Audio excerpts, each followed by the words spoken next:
চলো এবার আমরা বাড়ি ফিরেছি, চলো। না না না না, ফিরবো না।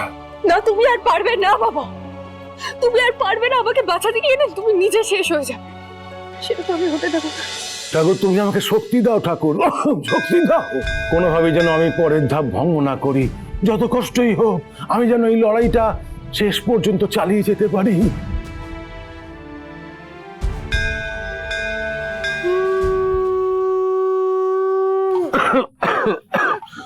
তুই তুই এখানে দাঁড়া কুসুম। আমি এখানে দাঁড়াবো? কেন বাবা, আমি তোমার সঙ্গে মন্দিরের ভেতরে যাব না? না, এখন যাবি না। গুরুদেবের বিধান অনুযায়ী আরেকটা ব্রত বাকি আছে, তারপর আমি তোকে নিজে ঈশ্বর দর্শন করাবো, তারপর এই ব্রত সম্পূর্ণ হবে। তুমি এত কষ্ট কেন করবে বাবা? তোমার শরীরটা ঠিক নেই, তুমি কেন করছো এইসব? কুসুম, কষ্ট না করলে কি ঈশ্বরের আশীর্বাদ পাওয়া যায়? যায় না রে। ও হ্যাঁ, একটা কথা মনে রাখিস, আমি না ফেরা পর্যন্ত তুই মন্দিরের ভিতর ঢুকবি না, এটা গুরুদেবের আদেশ। ঠিক আছে বাবা, আমি তোমার জন্য এখানেই অপেক্ষা করব।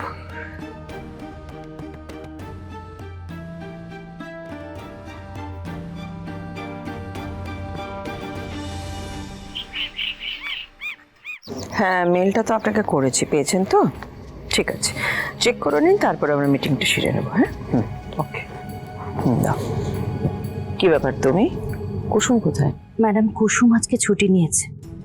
বাবা, কালকে শঙ্কর ছুটি নিল, আজকে কুসুম ছুটি নিল কেন? কি হয়েছে? মানে সব ঠিক আছে তো ওদের? হ্যাঁ ম্যাডাম, ঠিকই আছে হয়তো। ঠিকই আছে মানে এটা কি জানো না তুমি? আমি যা জানি সেটা আপনাকে বলতে পারবো না ম্যাডাম। নিজের প্রাণ আপনাদের জন্য উৎসর্গ করার পর কুসুমের কোনো বিপদ হলো কিনা, শঙ্করদা ওকে নিয়ে কোথাও গেল কিনা, আমি কিচ্ছু জানি না। বুঝতে পেরেছি, যে যা নিজের কাজ করে চলেছে, একবার যে গিয়ে একটু মেয়েটার খোঁজ নেবে সেটাও কেউ করো।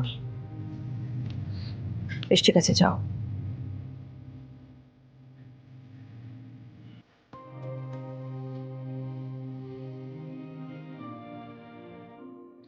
কর্তামা, বলছি যে আমার আধ বেলার জন্য ছুটি চাই। তোমাকে ছুটির জন্য বলতে হবে না, ঠিক আছে, ছুটি নিয়ে নাও। কুসুম তো কোনোদিন ছুটি নেয় না, শঙ্করও নেয় না, অথচ আজকে দুজনেই ছুটি নিল কেন? এমন কি কিছু হয়েছে যেটা ওরা দুজনেই আমার কাছ থেকে আড়াল করতে চায়? বাবা, বাবা আমার কথাটা শোনো বাবা, তুমি পারবে না, তোমার তোমার শরীর খারাপ, তুমি এত কষ্ট করো না। কি হবে? পারবো পারবো কুসুম, আমার কোনো অসুবিধা হচ্ছে না। তুই তুই চুপটি করে দাঁড়া এখানে, তুমি চুপটি করে পারবে না, আমার দাঁড়া। কথাটা।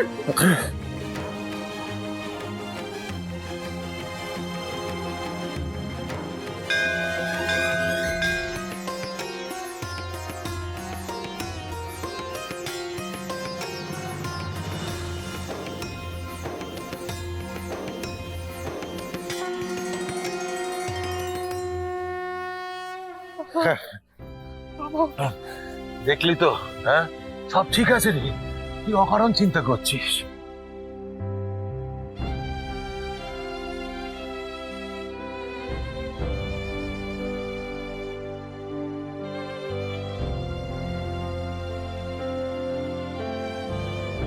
বাবা,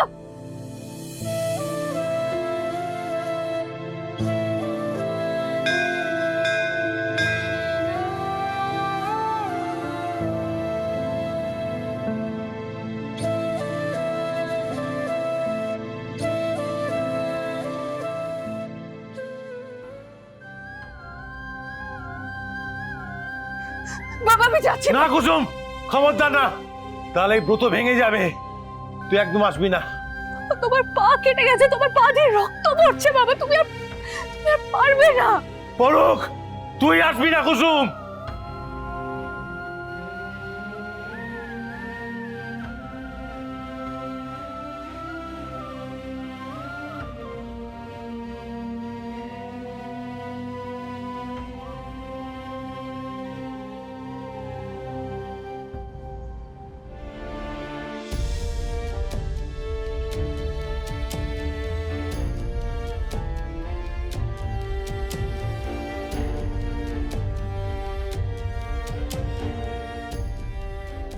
এই কঠিন তপস্যা শুধুমাত্র আমি আমার মেয়ের জন্য করছি ঠাকুর। তুমি ওকে বাঁচিয়ে দাও। ও সমস্ত যন্ত্রণা, কষ্ট তুমি নিজের কাছে টেনে নাও ঠাকুর। দরকার পড়লে তুমি আমার প্রাণ নাও ঠাকুর। আমি আমার প্রাণ দিতে প্রস্তুত আছি ঠাকুর। এবার যাও শঙ্কর, নিজের মেয়েকে কোলে তুলে এনে এই মূর্তির চারদিকে 7 বার প্রদক্ষিণ করাও, তারপর ওকে মূর্তি দর্শন করাও।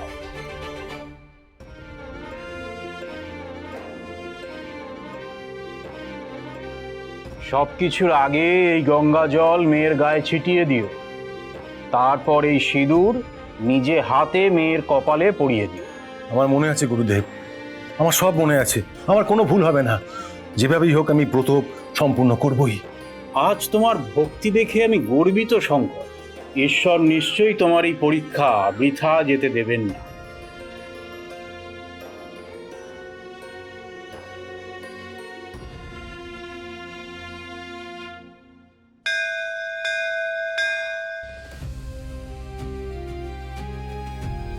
বাবা, না না, আমি হেরে যাব না। আমাকে আমার মেয়ের জন্য এই ব্রত সম্পূর্ণ করতেই হবে। না,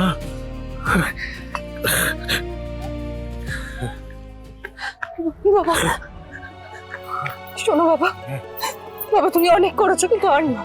চলো এবার আমরা বাড়ি ফিরেছি, চলো। না না না, না ফিরবো না।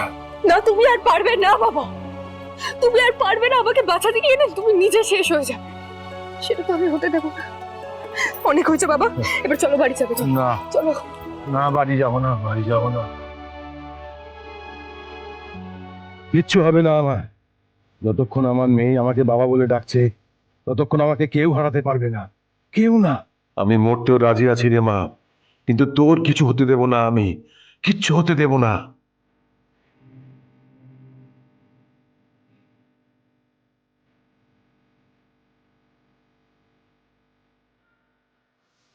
বাস বাবা, অনেক হয়েছে, এবার চলো বাড়ি।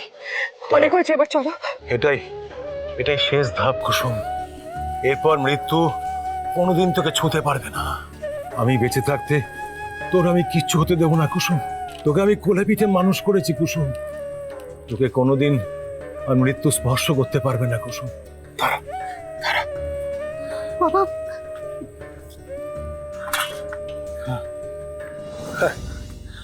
কি করছো বাবা তুমি? কুসুম, হ্যাঁ তুমি পারবে না বাবা। বাবা তুমি